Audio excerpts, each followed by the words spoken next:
शेतकरी उत्तम हरी लोणकर हे गेल्या 8 दिवसापासून उपोषणाला बसलेले आहेत. परंतु कुठल्याही अधिकाऱ्यांनी, जिल्हाधिकारी, उपजिल्हाधिकारी यांनी कुठल्याही प्रकारची दखल न घेतल्यामुळं लोणकर हे प्रचंड मानसिक तणावात असून त्यांचे बरे वाईट झाल्यास, कारण सांगता येत नाही, कारण तो एकदम म्हणजे हलाखीची परिस्थिती याची. आणि 2 दिवसापूर्वी RDC साहेबांनी त्यांना पत्र देऊन उपोषण सोडण्याची विनंती केलेली आहे. परंतु जे संबंधित क्लार्क बनसोडे यांनी जाणून बुजून त्यांना पत्र न दिल्यामुळे ते आज मरणाच्या दारात ठेवलेले आहेत. त्यामुळं मी जिल्हाधिकारी साहेबांना नम्र विनंती करतो की आपण या लोणकर साहेबाची त्वरित दखल घेऊन अशा मुजोर क्लार्क यांची तातडीने त्या गृह खात्याच्या शाखेतून बदली करून या ग्रस्ताला न्याय देण्यात यावा. अन्यथा आम्हाला आता म्हणजे संघटनेला या मैदानात उतरावं लागेल आणि याचा जाब विचारावा लागेल. जर याला काही बरे वाईट झाल्यास पारनेर तालुक्यातील तहसीलदार, तलाठी आणि मंडलाधिकारी आणि बँक, सहकारी बँक ही प्रायव्हेट बँक आहे, या बँकेचे चेअरमन, मॅनेजर हे सर्व आणि मुख्यालयातले जिल्हा अहिल्यानगरचे कलेक्टर ऑफिसचे सर्व कर्मचारी याला जबाबदार राहतील याची नोंद घेऊन त्वरित व्यक्तीला न्याय द्यावा ही विनंती करतो आणि थांबतो. जय हिंद, जय महाराष्ट्र. मी उत्तम हरिभाऊ लोणकर, मुक्काम पोस्ट रांजगाव, मशीद तालुका पारनेर, जिल्हा अहमदनगर. मी कलेक्टर साहेबांचा आदेश 2017 सालीचा, त्या आदेशमध्ये 6 महिन्याची मुदत असताना जमीन जप्तीचा आदेश आहे. 6 महिन्याची मुदत आहे त्याला. 6 महिन्याच्या पुढं आदेश रद्द समजला असा डायरेक्ट उल्लेख आहे खाली. जो आदेश 2 वर्षांनी राबवला.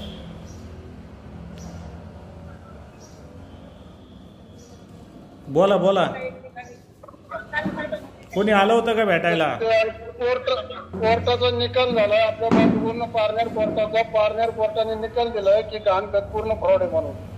आरोपीला 3-3 वर्षाची शिक्षा झाली. आरोपी आज पण एरोडा जेलमध्ये धूळ खात बसलेले. आणि मी कलेक्टर साहेबांना निवेदन दिलं की माझा आदेश रद्द करा. त्या आदेश कोर्टाच्या निकालावर प्रांत साहेबांनी निकाल दिलाय की गहाणखत फ्रॉड पूर्ण. आणि मग कलेक्टर साहेबांचा आदेश, मग कलेक्टरांनी आदेश का रद्द नको करायला? तर त्यांच्या आदेशमध्ये डायरेक्ट उल्लेख आहे खालच्या कडेला की 6 महिन्याच्या पुढे आदेश रद्द समजावा. तो आदेश त्यांनी 2 वर्षांनी राबवला. राबवायचे काय कारण? मी आदेशाच्या विरोधात 4/1/2025 पासून आमरण उपोषणाला बसलेलो आहे. आणि आज 8 दिवस झाले माझी काही दखल घेत नाही. RDC साहेबांनी सांगितलं, परदिवशी मला बोलून घेतलं. RDC साहेबांनी सांगितलं क्लार्कला की ते लोणकरला पत्र देऊन टाकी गुन्हा दाखल करायला. महसूल अधिकारी आणि गृह शाखेचे अधिकारी, कलेक्टर साहेबांचे गृह शाखेचे अधिकारी. पण काय कोणी इथे रिक्षा घेत नाही. सगळे संगनमताने येतात जातात. आणि मी भाजपचा कार्यकर्ता, एकदम कट्टर कार्यकर्ता आहे. मला कळतं तसा भाजपचा कार्यकर्ता आहे. भाजपचं जाऊ द्या, भाजपचं जाऊ द्या. डॉक्टर वगैरे आलते का? डॉक्टर लोक कालच्या धरून आतापर्यंत डॉक्टर लोक सुद्धा आलेले नाही. मग मी मरणाच्या स्टेपला, मला चालता येत नाही, चक्कर येते, मला जुलाब झाले रात्री. मला कोणी बघायला सुद्धा इथे येत नाही. मग मला कलेक्टर साहेबांनी दक्षता घ्यावा की मला अति जलद निर्णय द्यावा. जर निर्णय नाही दिला, माझी दक्षता नाही घेतली तर मी काय उपोषण काय सोडणार नाही. याला जबाबदार कोण आहे? जबाबदार कोण नाही? कमी जादा झालं तर त्याला शासन जबाबदार राहील. शासनातले कोण जबाबदार राहतील?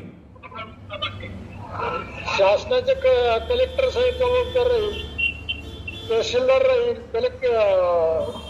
तलाठी राहील, प्रांत राहील आणि संस्थेची संचालक बॉडी राहील. बरं, ठीक आहे.